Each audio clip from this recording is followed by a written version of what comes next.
विषया विनिवर्तन्ते निराहारस्य देहिनः रसवर्जं रसोऽप्यस्य परं दृष्ट्वा निवर्तते।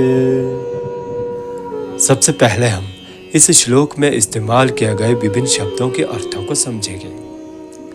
विषया इंद्रियों के भोग या विषय जैसे रूप, रस, गंध, स्पर्श और शब्द, ये वे चीजें हैं जो हमारी पांचों इंद्रियों को आकर्षित करती है। विनिवर्तन्ते दूर हो जाते हैं या छूट जाते हैं।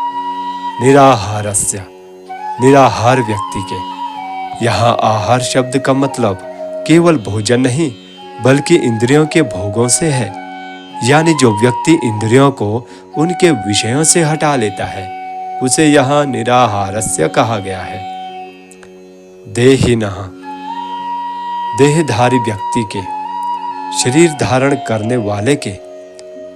रसवर्जम रस को छोड़कर, यहाँ रस का अर्थ है आसक्ति, लगाव। रसः आसक्ति, रुचि या लालसा। अपि भी, अस्य इस व्यक्ति के। परम सत्य परमात्मा दृष्टवा देखकर, अनुभव करके, निवर्तते निवृत्त हो जाता है, खत्म हो जाता है या मिट जाता है। अब आप इस श्लोक का संपूर्ण अर्थ समझिए। विषयों से दूर रहने वाले देहधारी व्यक्ति के भोग भले ही छूट जाते हैं पर उनके प्रति उसकी चाहत बनी रहती है, लेकिन जब वह परम सत्य को देख लेता है तो उसकी वह आसक्ति भी हमेशा के लिए छूट जाती है। दोस्तों, लोग बाहरी तौर पर तपस्वी तो बन जाते हैं, सब कुछ छोड़ देते हैं, लेकिन उनके मन में भोगों की लालसा छिपी रहती है। यह एक दिखावटी वैराग्य है। यह ठीक वैसा ही है जैसे कोई व्यक्ति उपवास तो करे लेकिन उसके मन में पकवानों का विचार चलता रहे। यह वैराग्य नहीं बल्कि एक तरह का दमन है।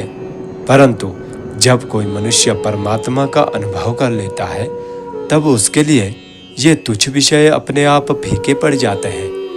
उनका रस, उनकी चाहत सदा के लिए मिट जाती है। जैसे सूर्य के तेज के सामने जुगनू का प्रकाश फीका पड़ जाता है, वैसे ही आत्मा के ज्ञान रूपी सूर्य के सामने सांसारिक भोगों का आकर्षण खत्म हो जाता है।